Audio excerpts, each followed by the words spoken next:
All right, friends, we are back in the saddle. More golf content. Hope you're ready to get better. I'm ready to talk a lot about it. So today's video is going to be the 3 drills your golf game deserves.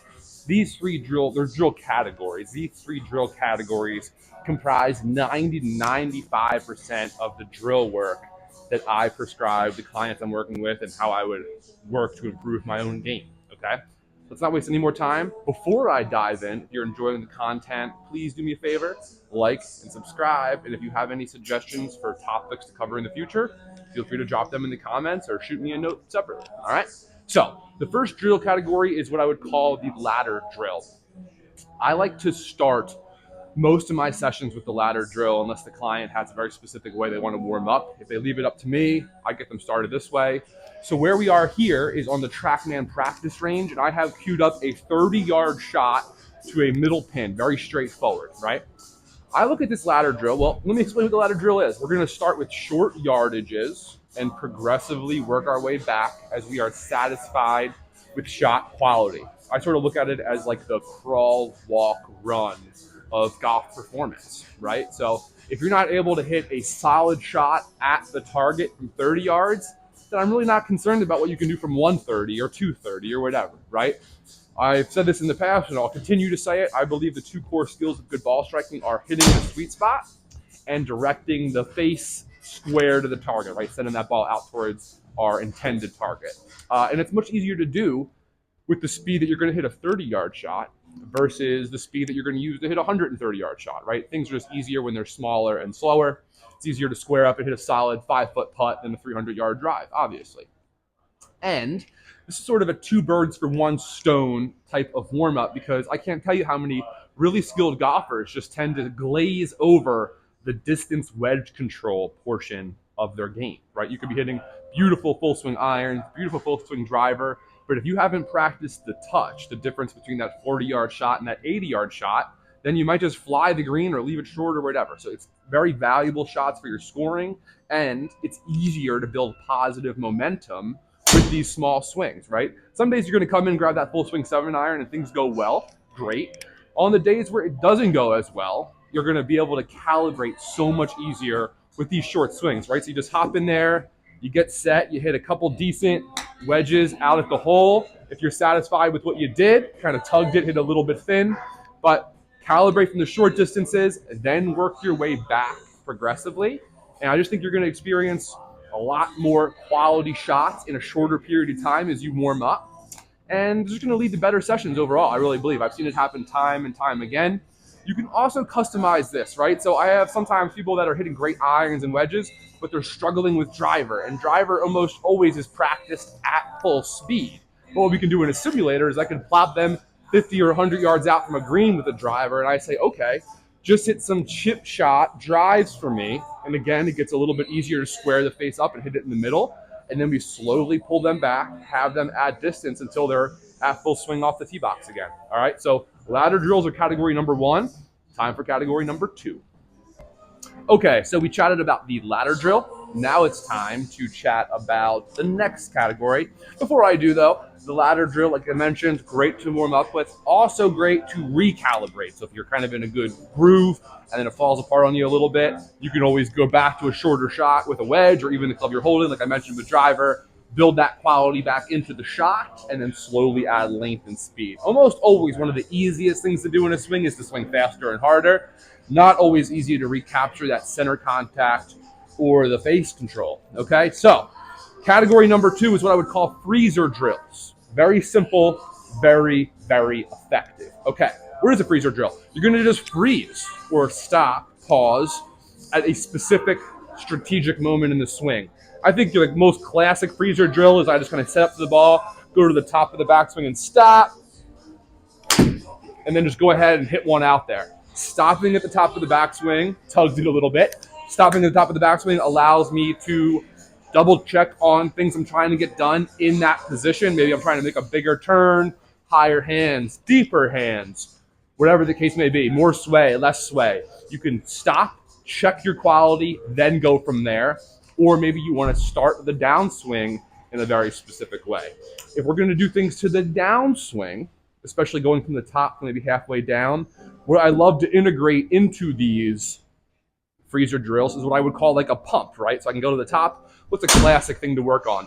Not steep over the top. Most golfers are trying to get shallower, keep the club head more behind the hands. So I can go to the top, come on down, check my position, and then I can just pump once or twice before I hit the ball. Let me set so I don't embarrass myself and try one of those for you guys. So I can set up, go to the top, pump once, pump twice, and then go out there and hit the golf shot, right? So the pumps are a great way to choreograph how you're going to transition on your way down, but just kind of stopping and then hitting from there is very, very unathletic, hard to deliver the club in a natural way like that, okay? So again, you can really make these your own, but it's a great way to train, isolate specific parts of the swing, and sort of gain more control than you can get naturally in a free-flowing, full-speed swing.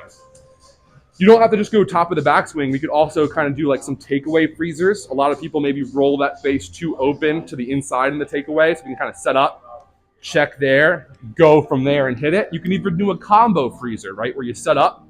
I'm going to go ahead and double check my takeaway, then go to the top, then hit it, right? So freezer drills are a great way to kind of make this all your own and just kind of get a stranglehold on a specific part of the swing that you're finding problematic, all right? So the last thing you want to do is stay at full speed, full swing as you struggle, right? Both the ladder drill and the freezer drill are great ways of slowing down and chopping it up. All right, on to drill category number 3. Okay, drill category number 3, and we have props, baby. We're gonna do some avoidance drill work. Avoidance drills are exactly what they sound like. We're gonna plop some objects down strategically, and we have to avoid hitting those objects as we hit the golf ball. This is like the best way of kind of forcing the issue with your swing. So again, I hate to pick on the slicers of the world, but so many golfers, 9 out of 10 probably, are slicing and swinging outside in. Both this noodle and this impact bag that we're going to try to not impact, both of them are plopped down in this diagonal kind of right to left direction that would get in the way of an out to in swing.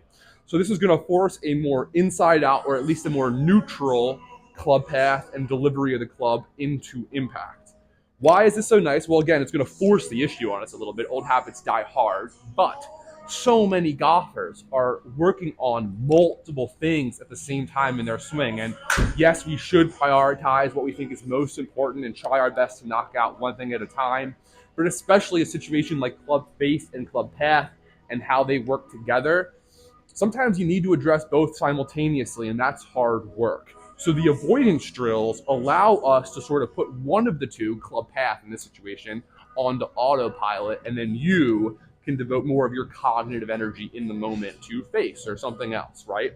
So let me give us a try here. I'm going to do my best to avoid hitting both these objects.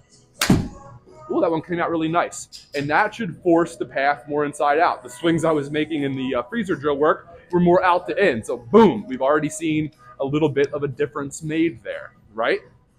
This would be the classic setup where I'm staying underneath something behind and outside the ball, and then over top of something that's inside and in front of the ball. That's going to force it more into out. If I'm hooking it or just swinging too into out, blocking it, I could pull that noodle in, push that bag out, and then push the path more out to in or neutral from that perspective, okay? So that is path work. Let me grab some different objects here. And let's say that I want to hit more down on my irons. The towel drill is another classic avoidance drill. So I can just kind of plop that towel down about, I like a little bit more than a foot's width, and then we're just going to step on that towel so it doesn't obstruct my takeaway. And now, most golfers that are really struggling hitting behind the ball might either leave their weight back on their trail leg or early extend the club. Both of those things will be guilty of heading behind the ball, right? So plop the towel down about a foot's width back, and that should push the attack angle down and low point forward. All right, I'm not gonna bog us down too much and switch to driver, but I have a noodle here. You could also use a head cover, and again, we wanna hit down on irons. We wanna hit up on our drivers. So Towel behind is nice to down on iron. Pool noodle or head cover about, I like a foot's length, not a foot's width for this one, foot's length. And if I can kind of hang back and hit the ball up over the noodle without anything making contact there, that should be more upward strikes. That helps higher launch, lower spin, more distance. That's what the pros are looking to do, right? All right, so we got ladder drill. We got freezer drill. We have avoidance drills. Feel free to make them your own in the quest to better golf. If you have questions, that's what pros like me are here for, right? Hit me up here on the comments or on my Instagram page. And this was a lot of fun. Again, subscribe if you're enjoying the content, like and comment, and I will see you next time.